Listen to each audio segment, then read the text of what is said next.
ये जो है वो किसी के हित में नहीं है।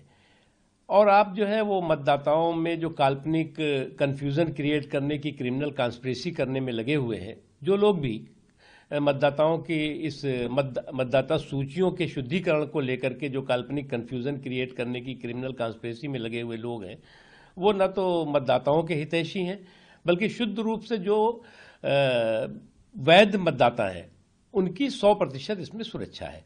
जो अवैध मतदाता हैं उनकी समीक्षा है। लेकिन उसके बावजूद भी आप SIR की जो सियासी लिंचिंग के धंधे में लगे हुए हैं, तो वो लोग जो है वो हमेशा इस तरह के जो सुधार से जुड़े हुए मुद्दे हैं, लोगों के हितों से जुड़े हुए मुद्दे हैं, उस पर जो है वो काल्पनिक कन्फ्यूज़न क्रिएट करके एक क्रिमिनल कॉन्स्पिरेसी करने के वो कारीगर बन गए हैं, और इस तरह की उनकी करतूतें जो हैं वो कॉमन है। सर, लेकिन कांग्रेस चुनाव आयोग वोट चोरी की कोशिश कर रहा है और ये लोकतंत्र पर खतरा है। देखो, कांग्रेस की स्थिति ये है कि 100 चूहे खा के बिल्ली हज को चली।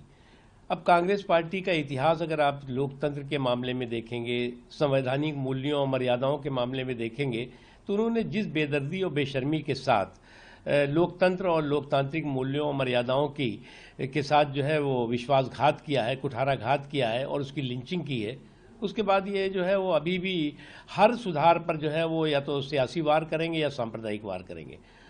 और इस तरह के सुधार पर जो है वो काल्पनिक कन्फ्यूज़न की क्रिमिनल कॉन्स्पिरेसी के जरिए देश में जो है वो लोगों को कन्फ्यूज़ करने की कोशिश करेंगे। इसमें ये सफल होंगे नहीं। सर, दक्षिण भारतीय राज्य के मंत्री ने ऑल पार्टी मीटिंग कॉल कर दी है। उनका कहना है कि ये एक कॉन्स्पिरेसी रची जा रही है और ये इसलिए अहम है क्योंकि तमिलनाडु में भी अगले साल चुनाव होने हैं। देखिए, चुनाव आयोग ने बहुत स्पष्ट कहा है जो वैध मतदाता हैं उनकी सुरक्षा 100% होनी चाहिए और होगी। जो अवैध मतदाता हैं उनकी समीक्षा हो रही है। और इन मतदाता सूचियों के शुद्धिकरण की जो प्रक्रिया है वो कोई पहली बार नहीं देश में हो रही है। और हमारा देश दुनिया का सबसे बड़ा लोकतंत्र है, उसमें अगर मतदाताओं के शुद्धिकरण की प्रक्रिया हो रही तो उसका स्वागत होना चाहिए, ना कि उसका जो है वो सियासी उसकी लिंचिंग होनी चाहिए। सर, लेकिन सरकार और वहाँ की पार्टी TMC वो कह रही है कि अगर एक भी नाम डिलीट किया गया तो वो लोग प्रोटेस्ट करेंगे। देखो, ऐसा है, जो उसकी कानूनी प्रक्रिया है, उस कानूनी प्रक्रिया के तहत मतदाता सूचियों का शुद्धिकरण होगा, उसके लिए कोई भी उसे रोक नहीं सकता।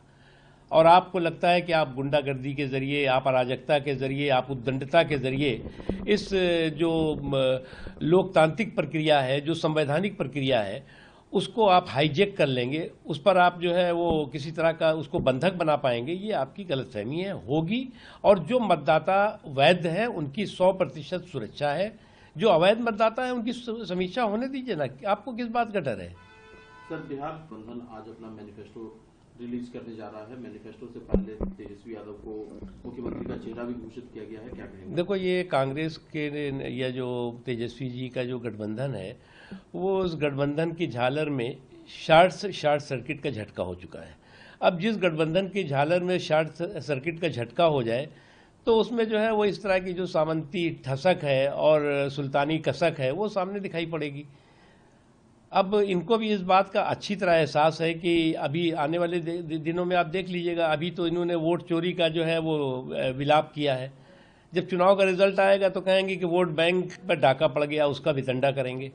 तो वोट चोरी का विलाप जो है वो चुनाव से पहले, और चुनाव में जब रिजल्ट आएगा और ये जनता इन्हें चारों खाने चित करेगी तो कहेंगे कि वोट बैंक का जो है वो पर डाका पड़ गया, उसका वितंडा करेंगे।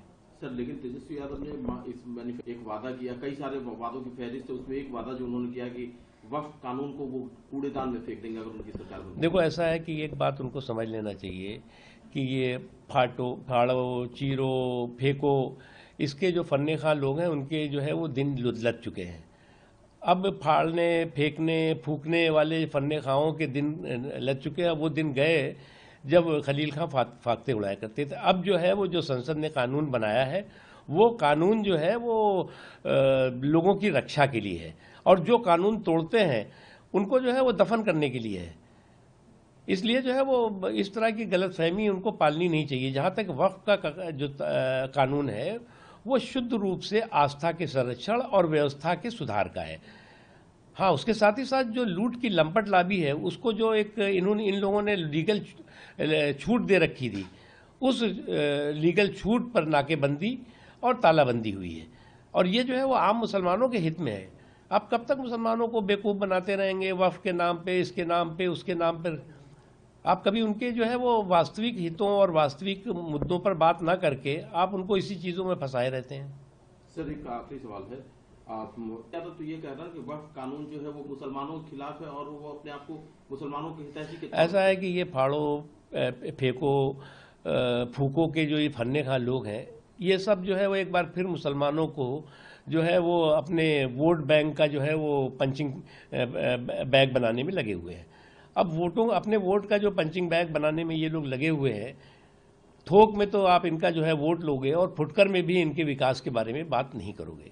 तो वो इसी तरह का वफ़ का वितंडा लेकर के घूमेंगे।